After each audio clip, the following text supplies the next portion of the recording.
আসসালামু আলাইকুম, আশা করি আপনারা সবাই ভালো আছেন। এটা আপনারা দেখতে পাচ্ছেন Sony LED TV 600 model V. তো এটা হচ্ছে 6 টাইম, আপনারা দেখতে পাচ্ছেন। আসলে এই 6 টাইমের এটা ইনভার্টার খারাপ না, হচ্ছে এটা ব্যাকলাইট খারাপ।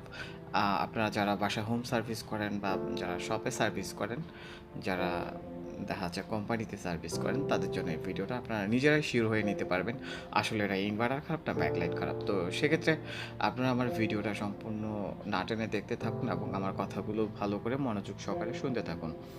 তো আসলে আপনারা আসলে এই টিভিগুলো খুবই চমৎকার, হার্ডওয়্যার খুবই মজবুত। আমি এটা old model TV, old model হিসেবে কিন্তু আসলে হার্ডওয়্যারটা আমার কাছে খুব ভালো লাগে। 600 বা 700 বলেন, টিভিগুলো খুবই ভালো। তো আপনারা দেখতে পাচ্ছেন যে এটা কিছুক্ষণ চলার পরে 6 টাইম ব্লেকিং। তো আমি 6 টাইমটা এখন শিওর হয়ে নিব যে এটা ব্যাকলাইট খারাপ নাকি হচ্ছে ইনভার্টার খারাপ। তো আপনারা মূলত যে ইনভার্টার যেটা আউটপুট যেটা সাপ্লাই ইনভার্টারের মূলত একটা হচ্ছে ভিসিসি থাকবে সরাসরি 19.5 ভোল্ট, আর হচ্ছে নেগেটিভগুলো হাই ভোল্ট থাকবে। তো আপনারা দেখতে পাচ্ছেন ডটেড দেওয়া, যেগুলো ডট দেওয়া এগুলো হচ্ছে নেগেটিভ ভোল্ট। তো আমি এখান থেকে টুইজার থেকে শর্ট করে নেব। এখানে মিনিমাম স্টিক থাকে 5টা, একটা ভার্টিক্যাল স্টিক থাকে, এলইডি স্টিক। যে কোনো একটা স্টিকে যদি আপনার এলইডি একটা কাটা থাকুক বা দুইটা কাটা থাকুক, যদি কোনো কারণে যদি ওই এলইডি সোর্স মিস হয় ইনভার্টারে, সেক্ষেত্রে আপনার 6 টাইম ব্লিকিং দিবে। তো আমি ভালো করে চেক করে নিচ্ছি স্টিকটা আসলে খারাপ। তো আপনারা মূলত আসলে এইভাবে শর্ট করে কখনো দিবেন না, যদি ঠিকও হয়। না হলে দেখা যাচ্ছে আপনার ওই ব্যাকলাইট ঠিকই কাটা আছে, কিন্তু লাইট কিন্তু ব্ল্যাক শেড হয়ে থাকবে, যে কোনো একটা সাইডে ব্ল্যাক হয়ে থাকবে। তো আমার দেখতে পাচ্ছেন যে আমার এটা যেহেতু এখন আমি শর্ট করে ধরে রেখেছি, আমার এটা চলতেছে। আমি শর্ট ছেড়ে দেওয়ার পরে যদি সে প্রোডাক্টটি চলে যায়, 6 টাইম ব্লিকিং দেয়, তাহলে ঠিক আছে। তাহলে যেটা হচ্ছে ব্যাকলাইটের সমস্যা।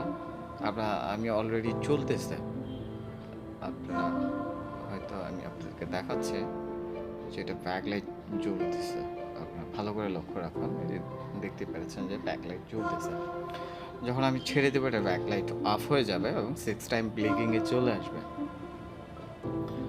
তো আপনারা এটা আমি জাস্ট চেকের জন্য আমি সব নেগেটিভগুলো একসাথে শর্ট করে দিব সাময়িকের জন্য, জাস্ট আপনাদেরকে বোঝানোর সাথে।